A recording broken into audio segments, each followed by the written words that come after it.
Mes chers compatriotes,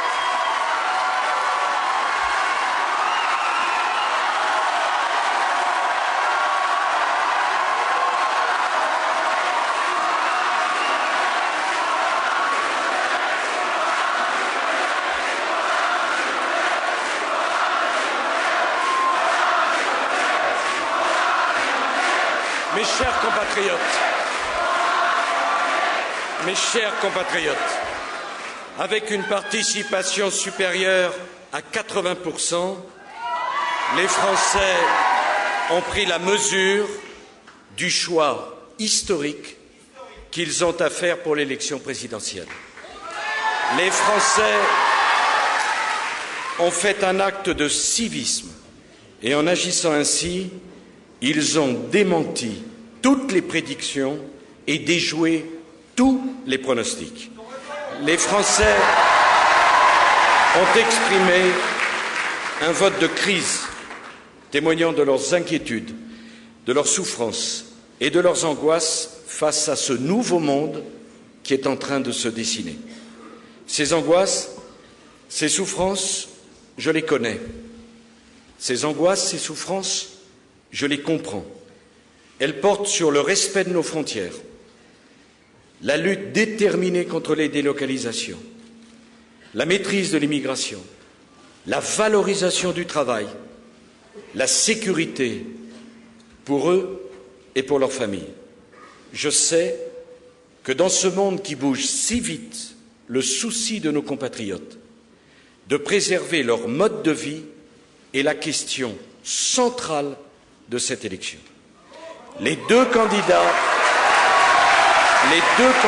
désignés pour le second tour par les Français ont maintenant un devoir de vérité et un devoir de courage. Nul n'aura le droit de se dérober. Le moment crucial est venu, celui de la confrontation des projets et du choix des personnalités.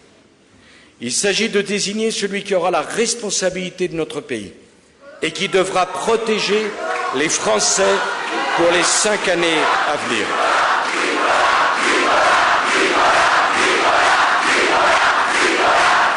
J'ai exercé pendant 5 ans cette fonction.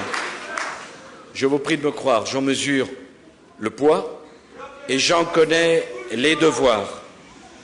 Ces 2 semaines qui viennent doivent permettre à chacun d'entre vous de faire un choix dans la clarté. Tout doit être débattu, sans hypocrisie, sans esquive, sans faux fuyant. C'est pourquoi je propose que 3 débats soient organisés entre les 2 candidats, portant sur les questions économiques et sociales, sur les questions de société et sur les questions internationales. Les Français ont le droit à la vérité et à la clarté. Nul ne pourra se dérober. Chacun alors pourra faire son choix en toute connaissance de cause. Je vais aller à votre rencontre. Je préciserai encore mes engagements. Je vous prie de me croire. J'y consacrerai toute l'énergie dont je suis capable. J'appelle tous ceux qui refusent la fuite en avant dans les dépenses publiques sans aucun contrôle et qui ne veulent pas que la France connaisse le sort de tant de nos voisins européens aujourd'hui emportés par la crise. J'accueillerai tous ceux qui souhaitent se rassembler autour de mon projet. Je le ferai sans aucun esprit partisan, car c'est au peuple français, à tout le peuple français que je veux parler. Je souhaite remercier tous ceux qui m'ont soutenu dès le premier tour. Grâce à leur mobilisation, nous pouvons aborder le second tour avec confiance. Et j'appelle maintenant tous les Français qui mettent l'amour de la patrie au-dessus de toute considération partisane ou de tout intérêt particulier à s'unir et à me rejoindre. Vive la République et vive la France!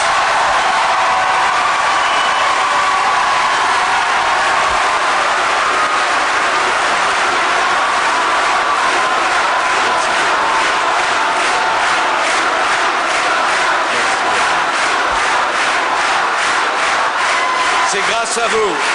Merci. Merci d'y avoir cru. Merci d'avoir déjoué tous les pronostics.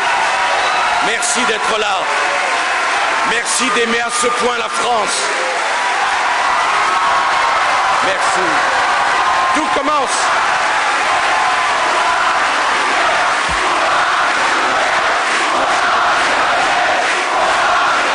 Merci.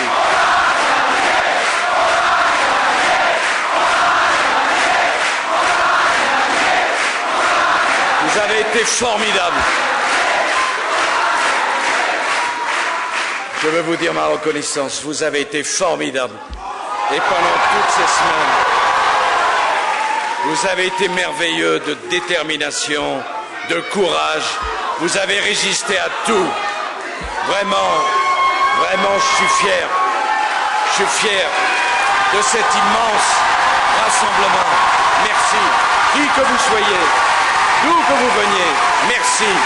Tous, ce soir, vous pouvez vous dire, vous le méritez. C'est vous qui le méritez. Merci. Merci de tout cœur. Et dès demain, on reprend la route. Chaque minute, chaque seconde. Merci à tous. Au revoir.